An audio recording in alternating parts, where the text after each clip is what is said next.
Topic 3. Speed, Velocity and Acceleration.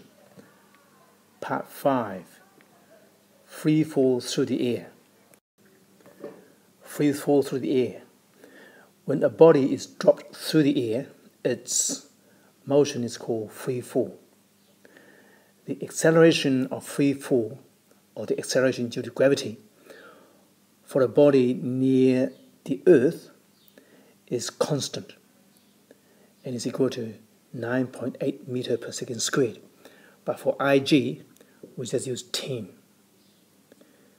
In the exam, they'll give this figure to you.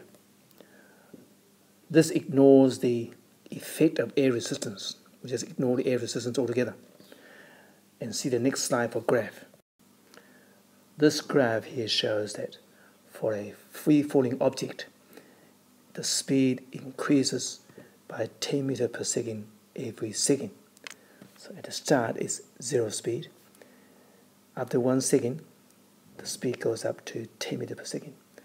After 2 seconds, the speed is 20 meters per second, and so on, like this.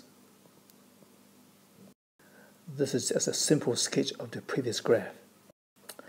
Now we look at free fall with air resistance. Air resistance is a force that opposes the motion of a free-falling object. As the velocity of a free-falling object increases, the air resistance force also increases. As a result, the acceleration of the falling object decreases from the initial value of 10 meters per second squared until it becomes 0. At this point, the body has reached its terminal velocity, in other words, the maximum velocity. The object will remain at this velocity until it hits the ground.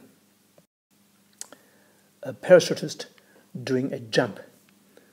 This graph here shows how the speed of a parachutist varies with time. This one here, which is hand drawn by me, shows the ideal situation when there is no air resistance. The speed would just be steadily increasing. But with air resistance, the graph curves over and flattens out at a maximum value called the terminal velocity, and that's about just over 200 km an hour. At this point, he opens his parachute, and you can see that the speed drops sharply until he reaches a new terminal velocity, which is much lower than the first one, and hits the ground at this terminal velocity, and he doesn't get hurt.